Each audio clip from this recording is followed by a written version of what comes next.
Good morning. First of all, I would like to thank the organizers of the conference for giving me the opportunity to share with you some of the research conducted in the area of learning pragmatics. During this talk, I will refer to learning pragmatics, and to do that, I will start by looking at different language learning contexts. More specifically, I will refer to the foreign language classroom and the multilingual classroom. And after that, I will move from the classroom to the intercultural context.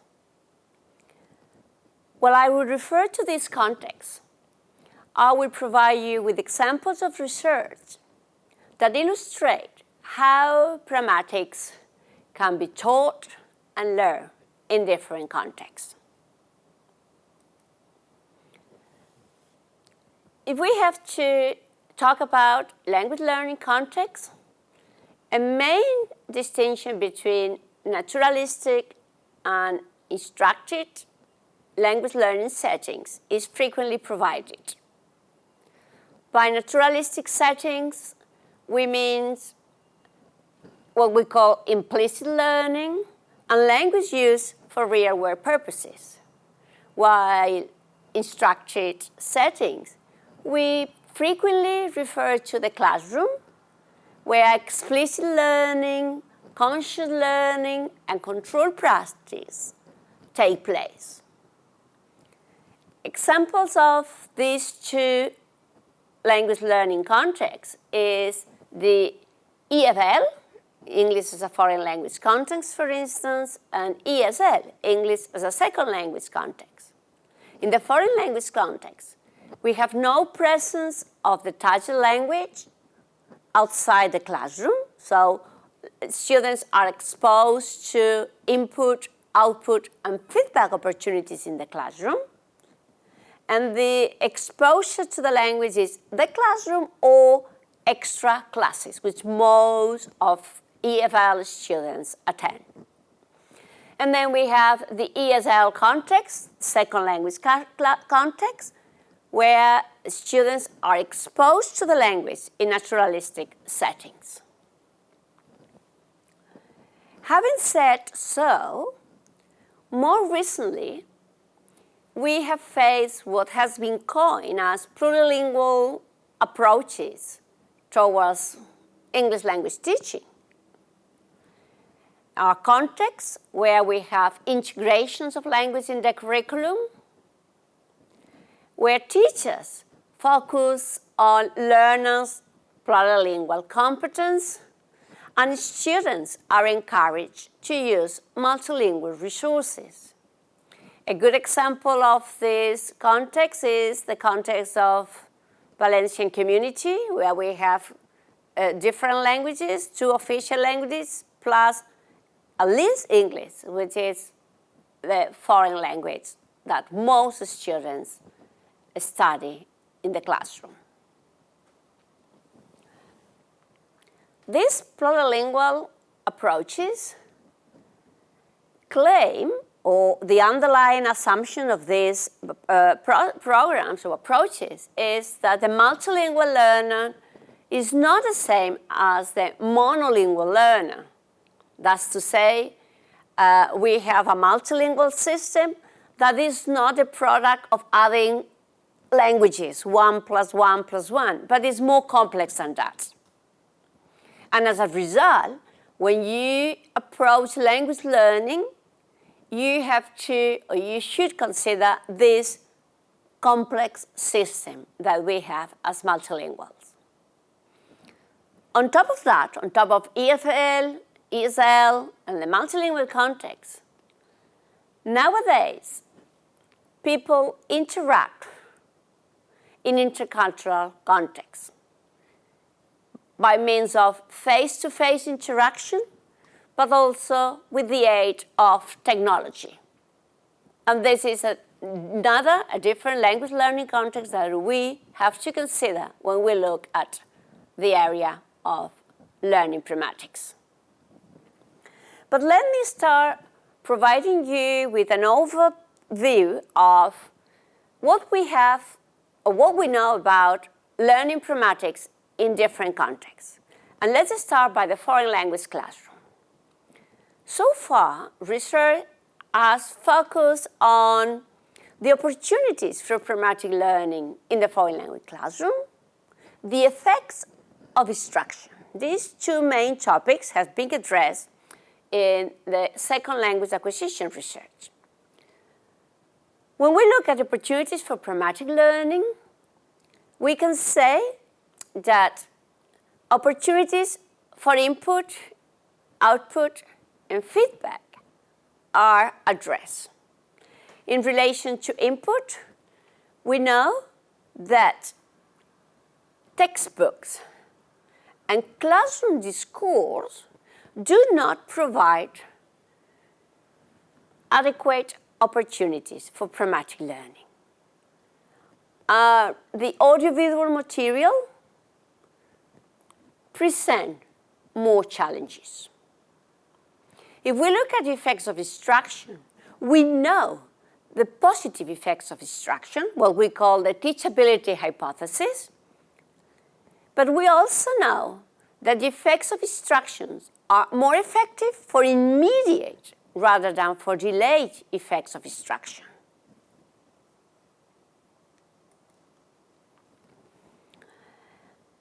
Taking into account these three aspects that I have mentioned, what we have today is information on how instruction facilitates pragmatic learning in the classroom and how language teachers can apply those insights into teaching pragmatics. And how can we do that? Well, everybody would agree that teaching pragmatics can be approached as a discovery process by means of cultural comparisons, how people in different cultures perform different types of speech acts, for instance. We can also address pragmatics by providing explicit instruction or implicit instruction by means of awareness-raising tasks, similar to what we have for grammar. Well, grammar-raising tasks, pragmatic awareness-raising tasks. And also by providing students with opportunities for practice. And all this process can be conducted following a traditional methodology, or it can also be achieved using technology. Technology and teaching pragmatics is a different area of research, and you can even combine technology with the different teaching approaches that we are familiar with. Well, this is as far as the foreign language context is concerned. But nowadays we know that multilingualism is the norm rather than the exception. And very frequently, what we have is new language learning programs. You must be familiar with two of them. One of them is what is called in Europe, CLIL context, contents and language integrated learning. And in this case, what we have is the foreign language. Most of the time, this foreign language is English, where you have the English class for 3 or 4 hours a week. And apart from that, you have one or different content classes that are taught in English. In these kind of programs, pragmatic-oriented research has been conducted to describe mainly the opportunities for pragmatic learning in those contexts. And then we have the multilingual programs, where English is frequently learned as an additional language, which could be third, fourth, fifth language. In these kind of programs, pragmatic-oriented research, has also been conducted, and it has been conducted to illustrate the interaction between different languages, and how development of one language, say first language, second or third language, may influence the development of the other languages. We also look at the multilingual classroom, and we wonder whether pragmatics could be taught in the multilingual context similar to the results that we obtained for the foreign language context. But in this context, we wanted to combine the effects of teachability with the effects of bilingualism. And let me show with one of the studies that we conducted what we found, the results that we may find in this multilingual context. In this context, we conducted a study, as I was saying, on the effects of teachability and bilingualism, in which 92 students from the translation degree participated. All of them received instruction, but these participants were bilinguals, and with different degrees of bilingualism. 52 of them were what we call receptive bilinguals. By receptive bilinguals, I mean participants who had knowledge of Catalan, but they did not use the language, use Catalan, for everyday language use. And then the others were productive bilinguals, which they have knowledge of the language, but they also use the language, use Catalan. And this receptive or productive bilingual was combined with the teachability hypothesis. This was the only difference between in relation to participants. They have no difference as far as level of proficiency or age. As I was mentioning, it was a teachability study. We wanted to measure the effects of instruction as well as bilingualism. And as far as the instruction, we focus on refusals to invitations. Refusals to invitations. Considering the audiovisual material from the series Friends, students were draw attention to how to refuse to an invitation, and participants were tested before the instructional treatment in the pre-test and after the instructional treatment, what we call the post-test. In this study, we made use of recorded interviews plus retrospective verbal report. Why recorded interviews and why retrospective verbal reports? Well, recorded interviews because we wanted to simulate a real situation.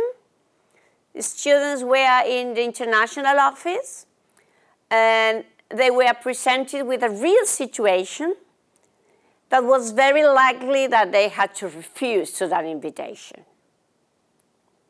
And after the recorded interview, this recorded interview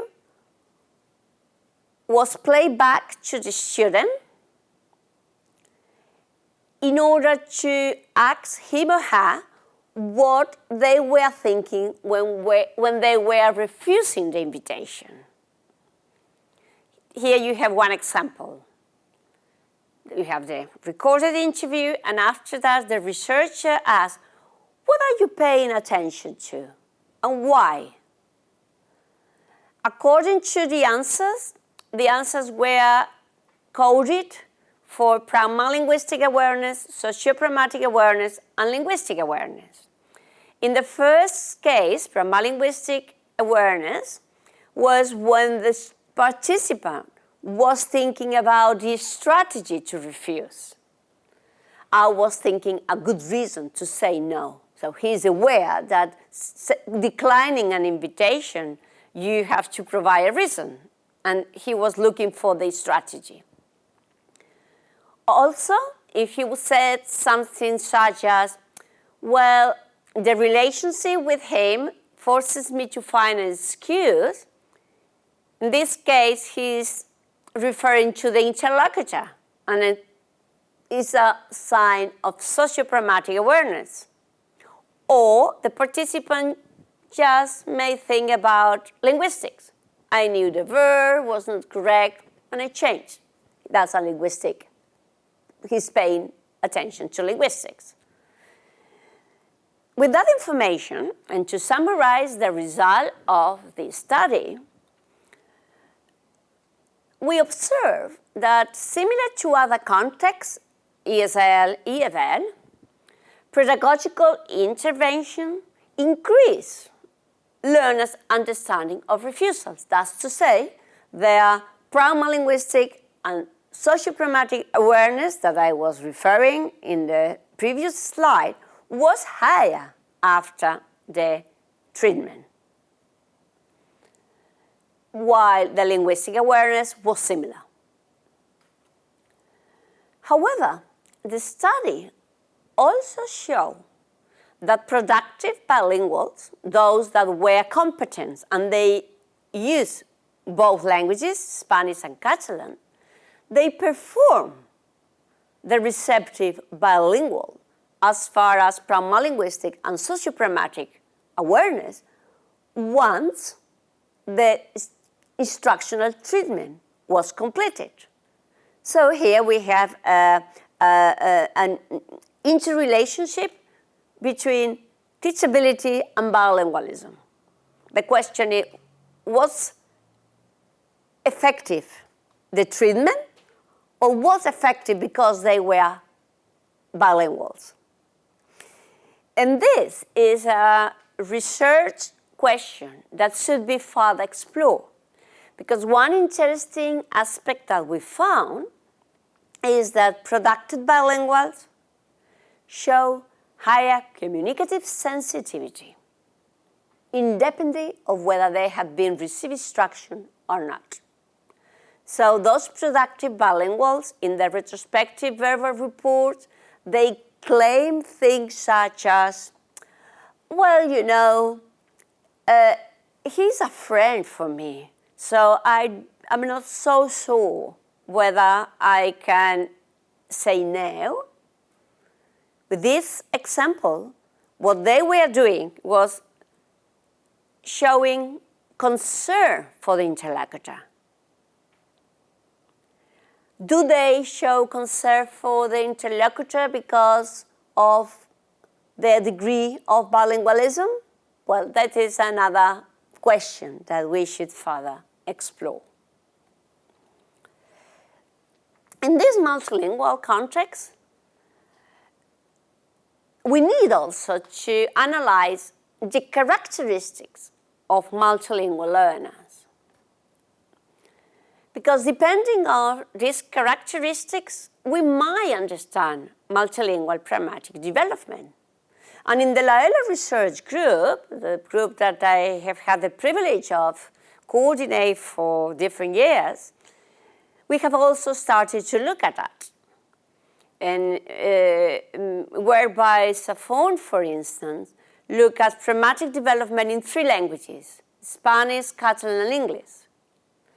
And her research showed that development in English also has an influence on development in Catalan and Spanish.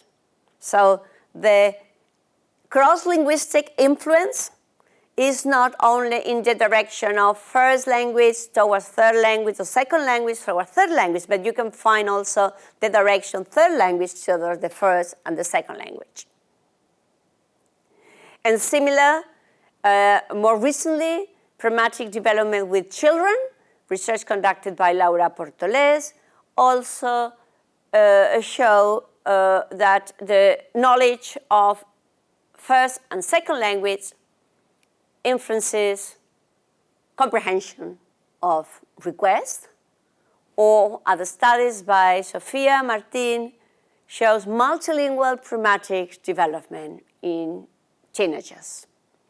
So as you can see, in the area of multilingualism, in the area of multilingual classroom, a lot of research has also been conducted to explore multilingual pragmatic development. However, the implications of this research in the multilingual classroom is important because what we obtain is that the effect of instruction is not linear as we used to consider first years of research, but it's more viable because it's important to look at what learners bring with them. And one of the things that learners bring with them is their linguistic background. And this is an issue that has, as a variable, has been ignored in pragmatic research and recently has been incorporated in the research agenda. So far, I have referred to what's going on in the classroom. The question is, what happens when we move from the classroom to the real world?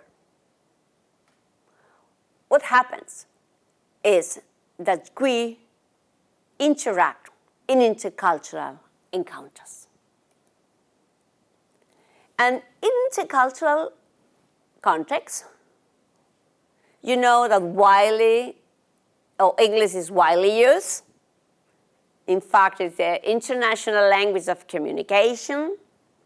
And why is English widely used? Because it has been considered lingua franca, and whenever intercultural communication takes place, people frequently rely on English. And in this intercultural context, language users do not necessarily conform pragmatic rules.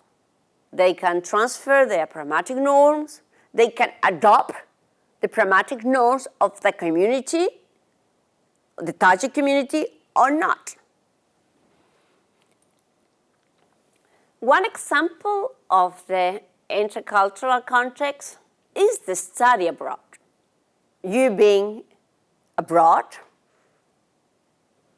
sometimes for research, sometimes for study, sometimes just because you are on holidays.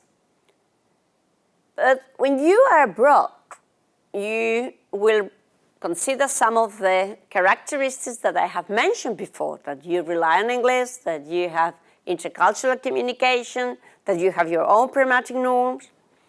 And if we look at the research conducted in the study abroad context, we know at least three main features. One is the relative advantage of the study abroad. Is it good to study abroad for language development? Well, it depends. It depends on different factors. One of the factors is the intensity of interaction. The more you interact, the more you get. That's common sense as well. Also, the role of language socialization. Your perception during study abroad may motivate you to engage in the community or the other way around. So, in order to explore this interaction between teachability and gains from being engaged in an intercultural context, we carry out a series of studies, and I would like to share with you one of the studies or some of the results that we conducted in this area, just to illustrate what happens when we move from the classroom to intercultural context. In this study,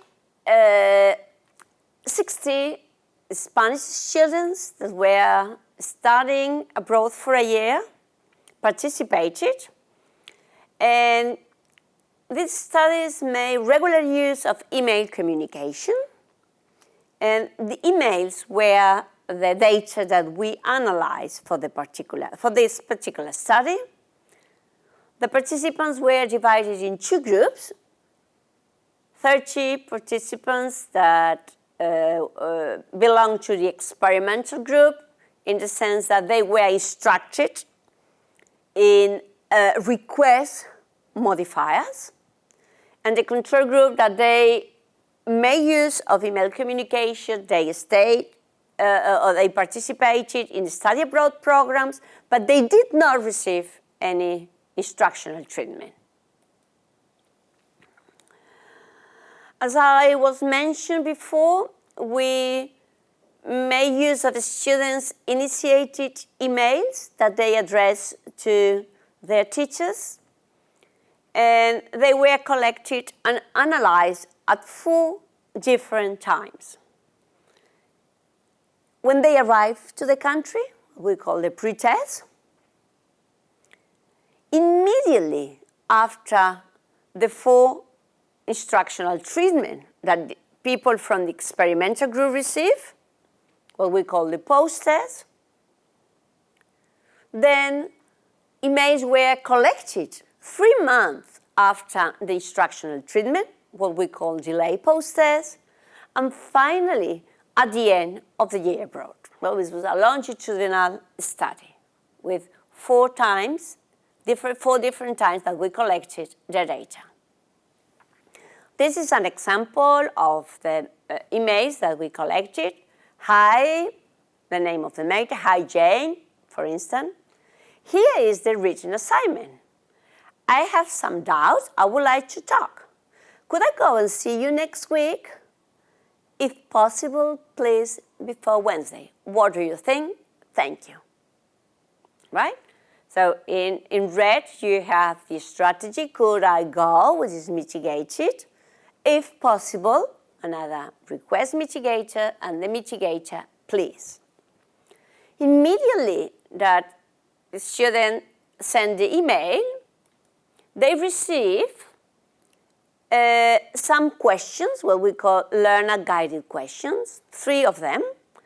The first one wanted to explore participants' perceptions of degree of imposition. The question was, do you think the request on your teacher is big? The answer is so, not very big. The second question refer whether participants were aware of language choice. The question was, refer to the specific linguistic features from your message that explain your choice, that the request in this case was not very imposing. The student's answer was, I have used what I have been taught to write polite. If possible, please, I think I don't impose.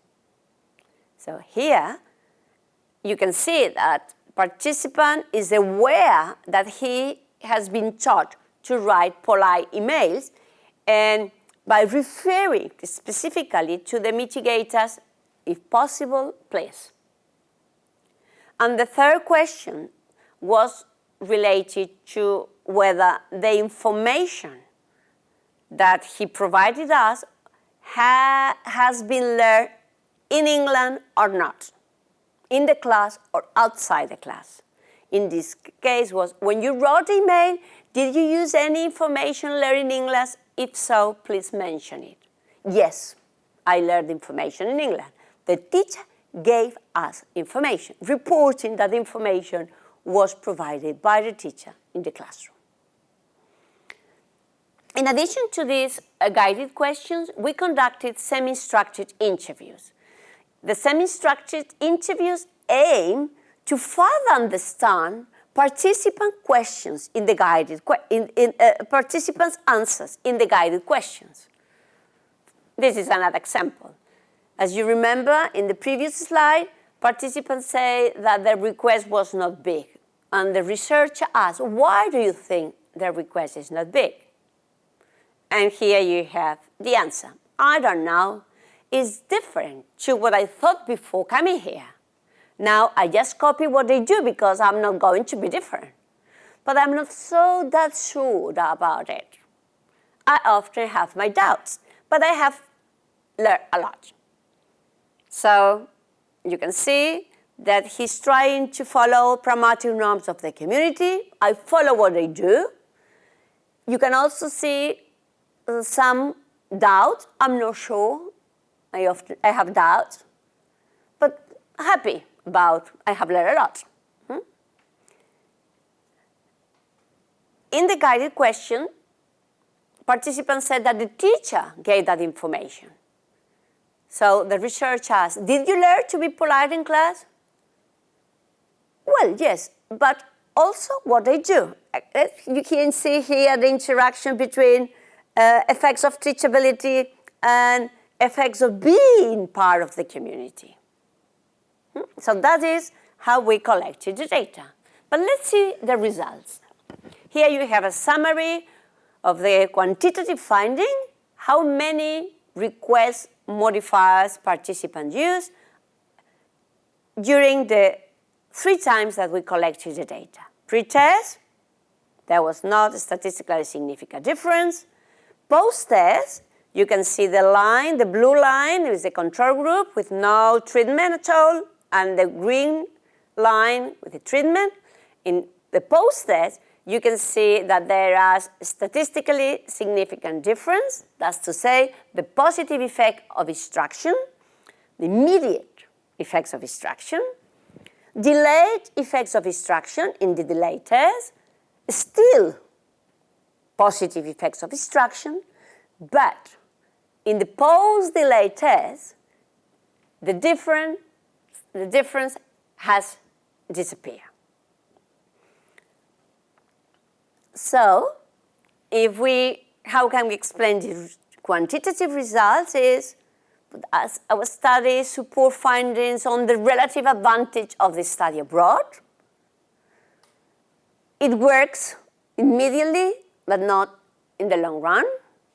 It works for some instructors, such as could you please, but no for mitigators. In fact, what we find is the use of multiple modification, which is frequent for those that are learning the language, but not for language users. Could I postpone our meeting? I have to go to the dentist and give more reasons and reasons and reasons. However, what is interesting from this study is that we found a lot of individual variation within the group. And we were interested in looking at that individual variation. How? Well, the only way to explore individual variation is by looking at learners' point of view. And that's what we did. We selected some case studies. I'm going to share with you 2 case studies, the case of Leah and Pierre, because they did not show any difference as far as pragmatic instruction. Both of them received pragmatic instruction. Both of them had access to email communication and used email communication with the teacher.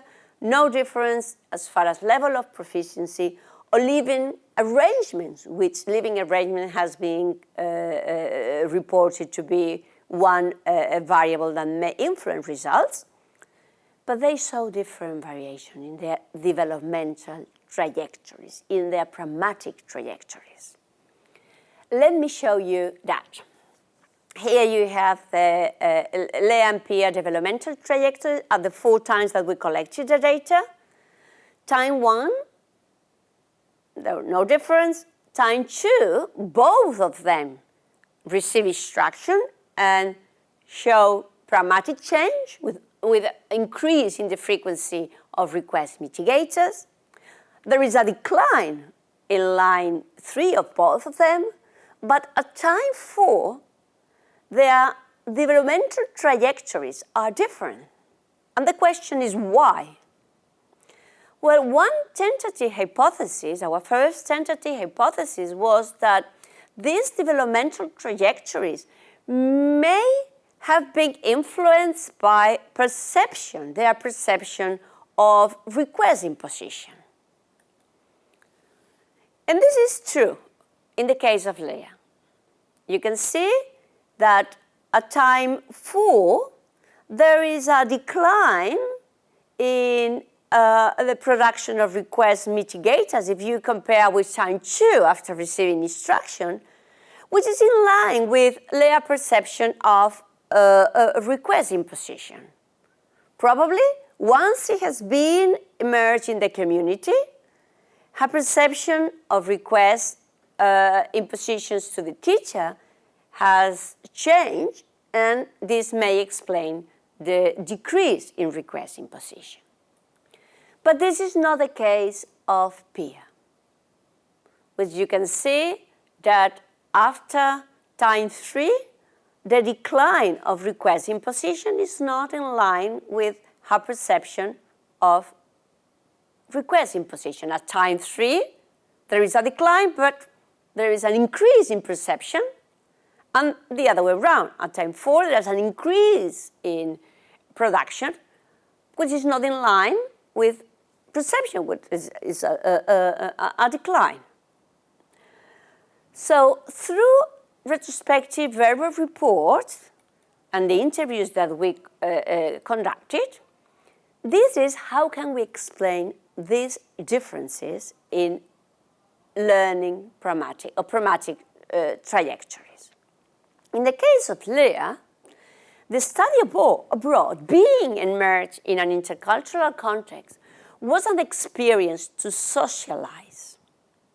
This participant enjoyed being abroad, enjoyed being part of the community. And as time went on, at the end of the study abroad, we observed a pragmatic change.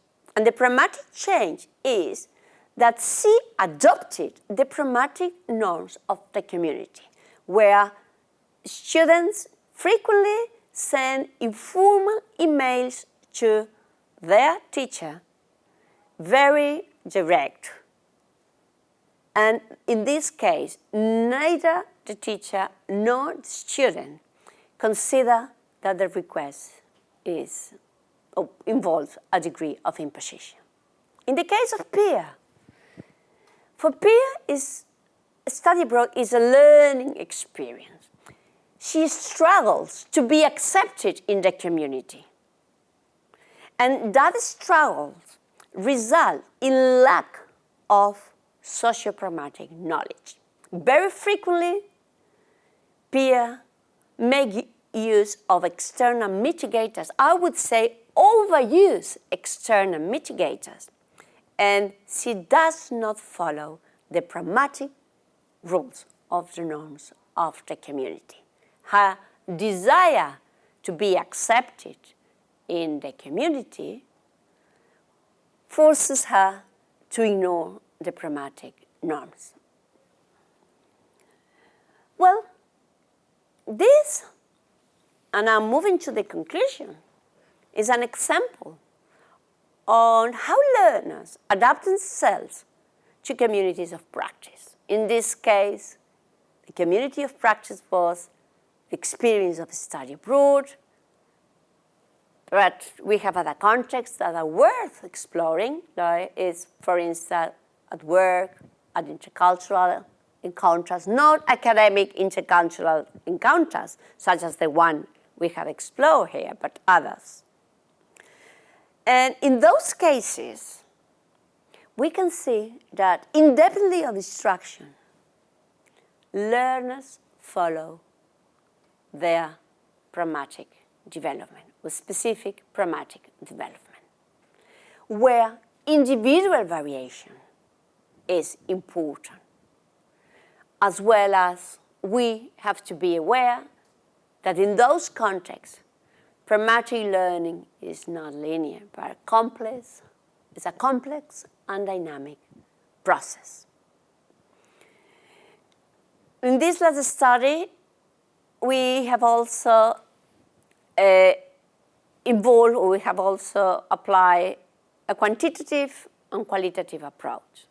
And I would like also to finish that this combination is useful because a quantitative approach only gives us the idea of general patterns, or, for instance, in this case, how instruction works when we move from the classroom to the real world. But a quantitative approach cannot explain individual trajectories. The only way of exploring individual trajectories is by addressing, by dealing with our data using a qualitative approach that, for instance, in this case, has allowed us to explore how learners' perception of a study abroad may influence productions of requests, or learners' perception of request imposition may influence production of requests, or how emotions, that idea of being accepted in the community or enjoying being in the community, may influence the pragmatic change. And this can be obtained by combining quantitative and qualitative approach. And I would like us to finish saying that we cannot forget that what we get in the classroom is important. It's important especially because we can use those gains when we move from the classroom to the real world. But we cannot ignore that we are living in a globalized world. And rather than language learners, we become language users. And as language users, we change our pragmatic norms according to context or according to individual variables. And I just encourage you to explore, to go on exploring pragmatic learning in this new context, this new globalized context, and to do that by combining quantitative and qualitative approaches, because that's the only way that we can get the whole picture. So thank you very much for your attention.